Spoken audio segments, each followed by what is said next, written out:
Bismillahirrahmanirrahim. Assalamualaikum warahmatullahi wabarakatuh. Alhamdulillah, tsumma salatu wassalamu ala rasulillah wa ala alihi wa sahbihi wa mawalah. La hawla wa la quwata illa billah. Kawan-kawanku yang berbahagia, ketemu lagi dengan saya. Masih dosen yang sama, dosen yang ngajar kalian tentang tahsin maupun qiraah. Tema kita hari ini ialah tentang etika dan hal-hal yang disunahkan dalam membaca Al-Quran. Ada etika membaca Al-Quran, ada hal-hal yang disunahkan dalam membaca Al-Quran. Sebelum kita mulai mengaji, mulai kuliah, mari kita berdoa. Semoga apa yang kita hajatkan kali ini dikabul Allah Subhanahu wa ta'ala. Al-Fatihah. A'udzu billahi minasyaitonir rajim. Bismillahirrahmanirrahim. Alhamdulillahirabbil alamin. Ar-Rahmanir Rahim. Maliki yaumiddin. Iyyaka na'budu wa iyyaka nasta'in. Ihdinas siratal mustaqim. Shiratal ladzina an'amta 'alaihim ghairil maghdubi 'alaihim waladdallin. Amin. Kita lanjutkan halaman 24. Halaman 24. Adabuhu, etika membaca Al-Qur'an, ialah pertama, ayastahdira qari fi nafsihi munajatallahi ta'ala.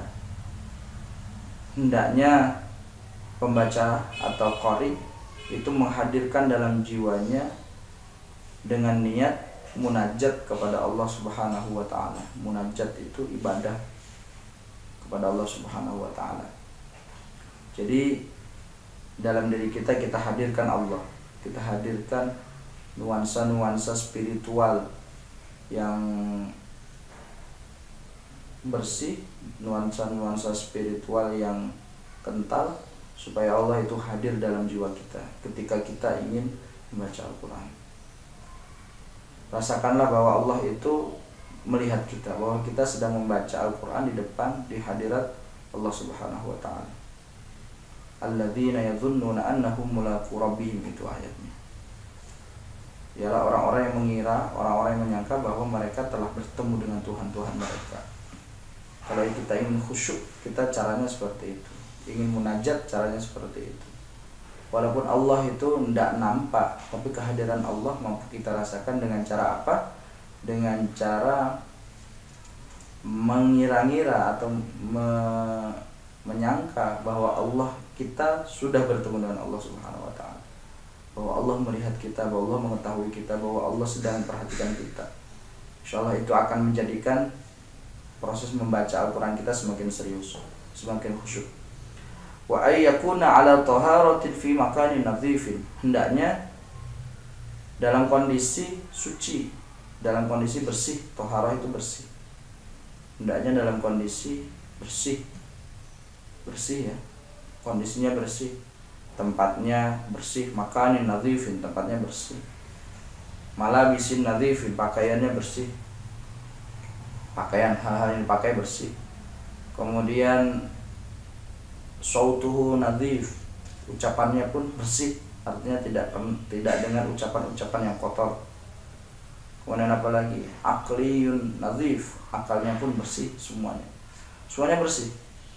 Jadi ketika ingin membaca Al-Quran, usahakan kondisinya benar-benar bersih, hati, pikiran, akal, kemudian pakaian, tempat dan segala macam bersih.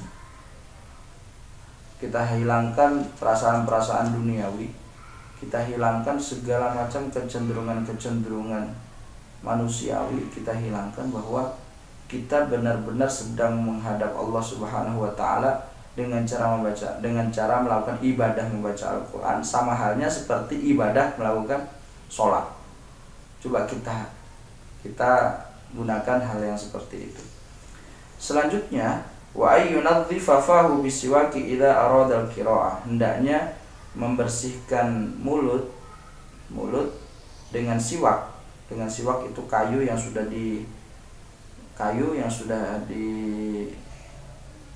dibuat sedemikian rupa, kayu yang besarnya tidak lebih dari satu jari ini, yang digunakan untuk membersihkan gigi. Kayu ini disebut sebagai kayu arok.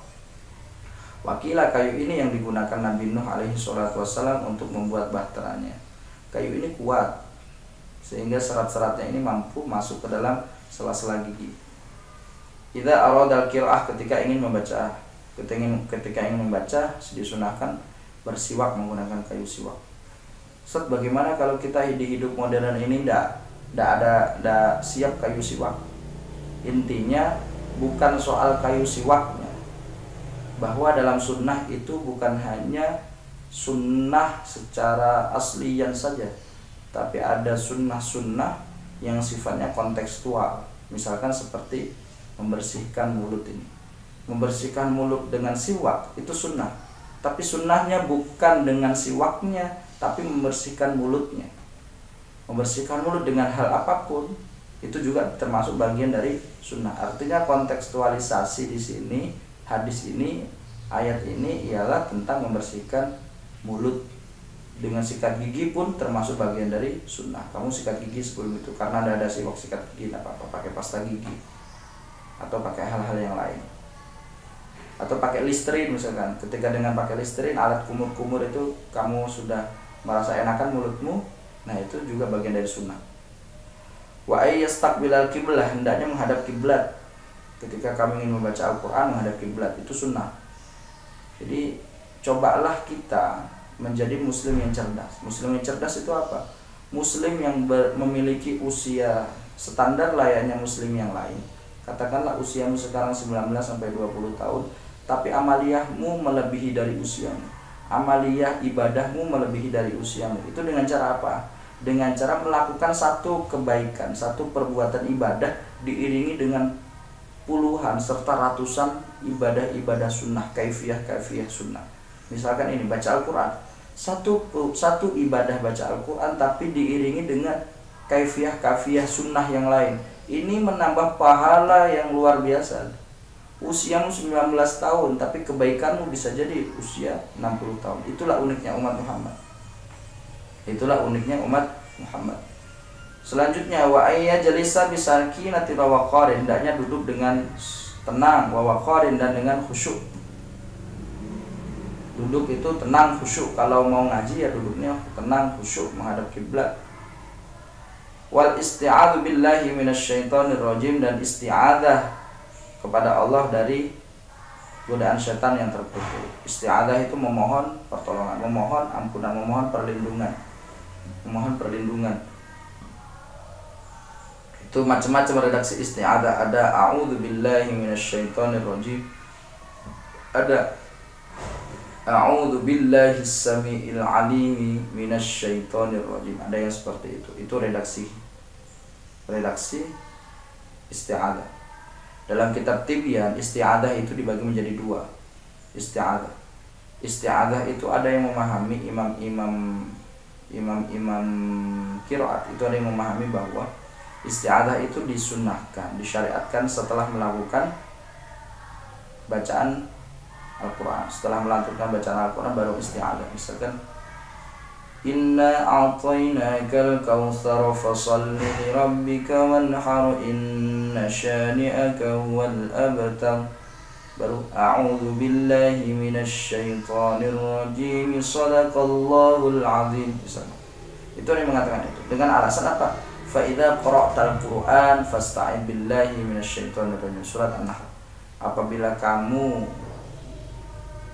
selesai membaca Al-Quran, qara'ta fi'il madhi, artinya sudah.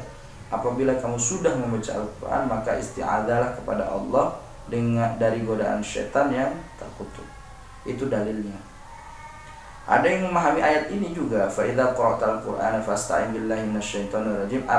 Artinya, ada yang memahami dua pendapat. Yang kedua ialah idza arada al-qira'ah ayyasta'idza billahi minasyaitonir rajim. Itu ada yang memahami seperti itu.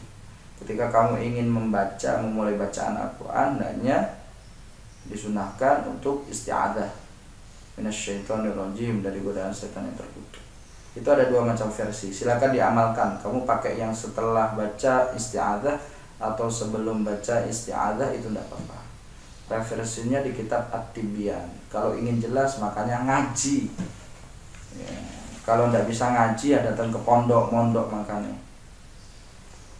Kemudian fa idza syara'a falyakun sya'nuhu al-khusyu' wa tadabbur. Maka apabila telah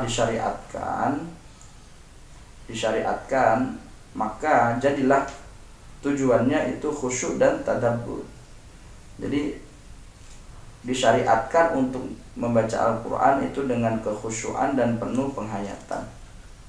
Jadi baca Quran itu khusyuk dan dihayati, bukan hanya memahami bacaan-bacaannya saja, tapi juga memahami isi dari bacaan itu. Makanya saya kasih tips, ketika kamu tidak paham tentang bacaan itu, pakailah mushaf yang ada terjemahannya. Sambil kamu membaca Al-Quran, sambil kamu bisa memahami isi dari yang kamu baca. Itulah inti dari baca Quran. Bukan hanya melulu melafalkan kalimat-kalimat yang berbahasa Arab, tapi tidak. Ketika kamu memahami terjemahan yang ada di dalam ayat-ayat yang telah kamu baca, itu pun bagian dari membaca Al-Quran, mendapatkan pahala dari baca Al-Quran. Karena apa? Karena terjemahan yang sedang kamu proses tadabburi tadi, proses kamu hayati, itu merupakan bagian Al-Quran, dan itu tetap bernilai sebagai kebaikan atau sebagai pahala. Liqaulihi ta'ala, seperti firman Allah Ta'ala, afala yatadabbaruna al-Qur'an am 'ala qulubin aqfaluha. Maka apakah kamu tidak mentadabburi Al-Qur'an, atau karena memang hati kamu aqfaluha telah tertutup. Jadi dia tidak bisa memahami Al-Qur'an karena memang hatinya telah tertutup.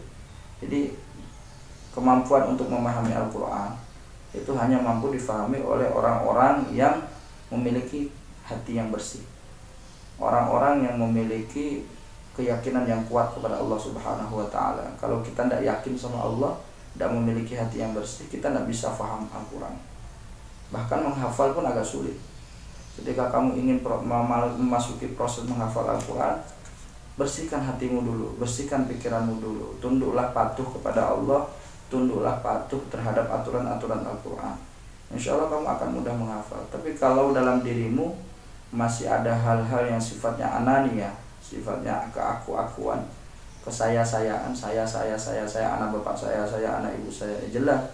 Kalau kamu anak Mbah Tejo, lucu lagi kamu. Kemudian lanjutan, wa mustahabbatuh, dan hal-hal yang disunnahkan. Yustahabbul buka ma'al Qur'an bi ay yata'ammal ma fil Qur'an minat tahdidi wal wa'id syadid. Disunahkan menangis ketika membaca Al-Quran dengan rasa, dengan benar-benar merasakan apa yang ada dalam Al-Quran, benar-benar ta'ammul. Ta'ammul itu memahami apa yang ada dalam Al-Quran. Jadi kalau dalam Al-Quran ada ayat-ayat at-tahdid, minat tahdidi, ayat-ayat yang balasan, kamu nangis, berhak nangis karena sedih balasannya. Atau al-wa'id syadid, atau janji-janji yang keras, janji-janji yang ngeri, itu ya berhak kamu nangis. Neraka jahanam, cerita tentang neraka, cerita tentang siksa, cerita tentang apa dalam Al-Quran kan banyak sekali. Balasan-balasan bagi manusia yang ingkar, bagi manusia yang itu. Nah, itu disunahkan untuk menangis. Menangis itu bukan karena kamu nggak bisa nangis kemudian dipaksakan nangis, enggak. Menangis itu karena proses ta'ammul ma fil Quran, proses menghayati apa yang ada dalam Al-Quran. Makanya sampai nangis. Orang bisa menangis ketika membaca Al-Quran, atau ketika berdoa, atau ketika yang lainnya. Itu karena apa? Karena proses penghayatan yang sudah melampaui tingkatan manusia biasa. Kalau manusia biasa itu memahaminya hanya sebatas bacaan saja. Tapi kalau orang sudah ta'ammul, itu memahaminya di luar konteks bacaan, tapi bisa memahami tentang isi dari apa yang telah dia baca. Itu bisa nangis sekali. Makanya tak jarang banyak sekali kawan-kawan hafidz serta kawan-kawan imam-imam besar yang ada di penjuru dunia. Itu mereka hafal Al-Quran, bukannya hafal Al-Quran, tapi juga memahami isi dari teks-teks Al-Quran. Makanya kemudian ketika baca, beliau semua mampu menangis. Ya, kalau ayatnya ayat bahagia, ya jangan nangis. Kalau ayatnya ayat bahagia, ya jangan nangis. Wal mawathiq, dan janji-janji wal uhud dan janji-janji sama, wal mawathiq wal uhud janji-janji Allah, misalkan ayat-ayat janji.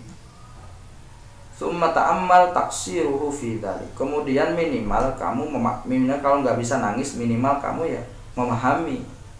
Taksir itu ringkasnya. Ringkasnya kalau kamu tidak bisa nangis ya minimal kamu ta'ammul, memahami saja. Khusyuk, menghayati. Fa illam yahdurhu khuznun wa bukaun ala dzalik.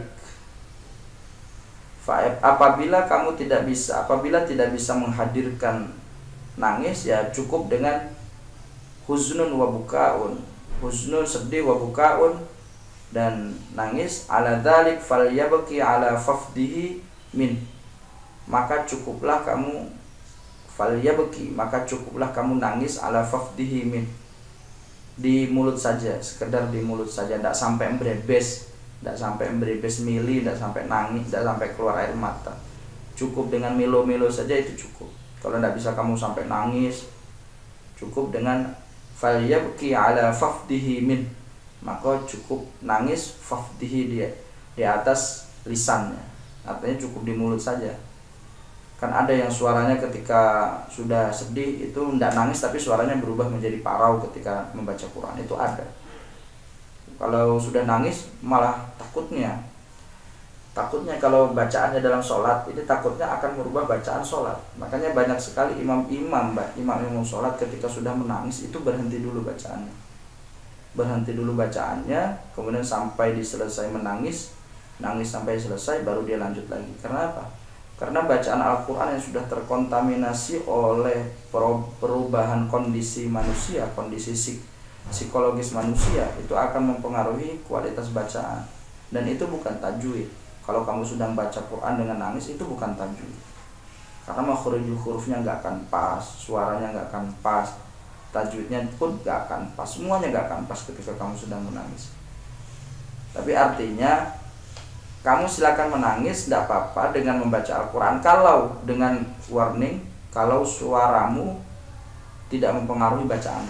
Kalau suaramu dan apapun yang kamu tangisi itu tidak mempengaruhi bacaan. Fa innahu min a'dhamil masaib, maka sesungguhnya dia bagian dari lebih agung-agungnya musibah. Jadi kalau kamu tidak bisa nangis, ya cukup dengan suara parau, itu tidak apa-apa. Wa yustahabbud du'a akibal khatmi li'annahu mustajabun, dan disunahkan doa akibal khatmi, akibat dari khatam. Kalau khatam ya doa disunahkan. Li'annahu mustajabun, karena sesungguhnya khatmil Quran itu mustajab. Makanya ketika doa khatmil Quran itu ada sahabat Nabi sampai keliling mencari teman-teman yang selesai, yang telah menghatamkan Al-Quran. Misalkan seperti Umar bin Khattab itu kalau sedang tidak tugas kekhalifahan, dia selalu keliling malam-malam itu mencari sahabat-sahabat rumah-rumah umat muslim yang sedang khatmil Quran. Umar dengan membawa gandum, dengan membawa segala macam keperluan dapur, diletakkan di atas kudanya. Kemudian selesai ketemu, dialah ikut khatmil Quran, kemudian segala macam barang bawaan diberikan ke yang khatmil Quran itu. Itu tradisi. Itu sunnah sahabiyah, disebut sebagai sunnah sahabiyah, hal-hal yang baik yang dilakukan sahabat. Apakah itu dibenarkan? Dibenarkan. Nabi juga ketika khatmil Quran dahulu sering mengadakan mayuran, syukuran dan segala macamnya. Itu dalam rangka apa? Dalam rangka tasyakur atas nikmatnya khatmil Quran. Bahwa dalam majelis khatmil Quran itu ada 40.000 malaikat bersemayam di majelis itu, dan mengepakkan sayap-sayapnya, dikepakkan hingga dari langit bumi sampai menuju ke langit Sidratul Muntaha untuk mengawal doa serta tujuan-tujuan yang sudah dilafalkan dalam doa khatmil Quran tadi. Makanya mustajab. Gimana gak mustajab? 30 juz kan. Orang baru Yasin aja di mustajab, apalagi 30 juz. Makanya kawan-kawan semua kalau ingin merasakan nikmatnya khatmil Quran, nikmatnya doa khatmil Quran, datanglah ke majelis-majelis itu, carilah itu. Kalau mau datang aja ke pondok, kita khatmil Quran terus nanti. Wayang bagi ayyulaha fit doa, dan seyogyanya yulaha itu mengeluarkan air mata. Fit doa, dalam doa. Kalau doa khatmul Quran sunnahnya ya nangis sama mengeluarkan air mata, nangis.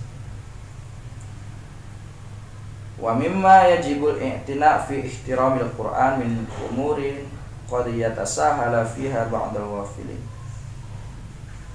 Dan bagian dari menghormati Al-Quran, bagian dari menghormati Al-Quran dari segala min umurin, dari segala macam urusan, qad yatasahala fiha ba'dal ghafilin, maka sungguh telah dimudahkan ba'dal ghafilin oleh sebagian orang-orang yang lalai. Jadi kalau kamu bisa menghormati Al-Quran atau ihtiramul Quran, maka Allah pasti akan mudahkan kamu untuk menghafal, untuk membaca, untuk mengkaji, dan kamu akan terhindar dari orang-orang yang lalai. Intinya Al-Quran itu kitab suci Allah, kitab suci kita semua, kitab suci yang telah Allah turunkan kepada kita, bukan kitab suci Allah, kitab suci yang telah Allah turunkan kepada kita agar menjadi pedoman kita semua. Perintah kita ialah membaca, mengkaji, menghafal, menghayati, dan mengamalkan nilai-nilainya. Bukan hanya itu, kita diwajibkan untuk menghormati. Jangan sekali-kali letakkan mushaf Al-Quran itu setara dengan pantat kita, setara dengan lutut kita. Kita tidak boleh letakkan mushaf Al-Quran dengan posisi yang paling mulia, misalkan di meja. Ketika kamu duduk, jangan letakkan mushaf Al-Quran di bawah, di lantai. Itu tidak beretika, kamu kena azab nanti. Nah, itu tidak bagian dari etika terhadap Al-Quran. Wallati la turdallahu ta'ala, dan orang-orang yang melalaikan Al-Quran itu tidak diridhoi oleh Allah Subhanahu wa ta'ala. Yang terakhir, Allahumma ja'alna minal ladzina yastami'una al-qawla fayattabi'una ahsanah. Ya Allah, jadikan kami orang-orang yang mendengarkan perkataan, fayattabi'una ahsanah, dan mengikuti perkataan yang paling baik. Amin amin ya rabbal alamin.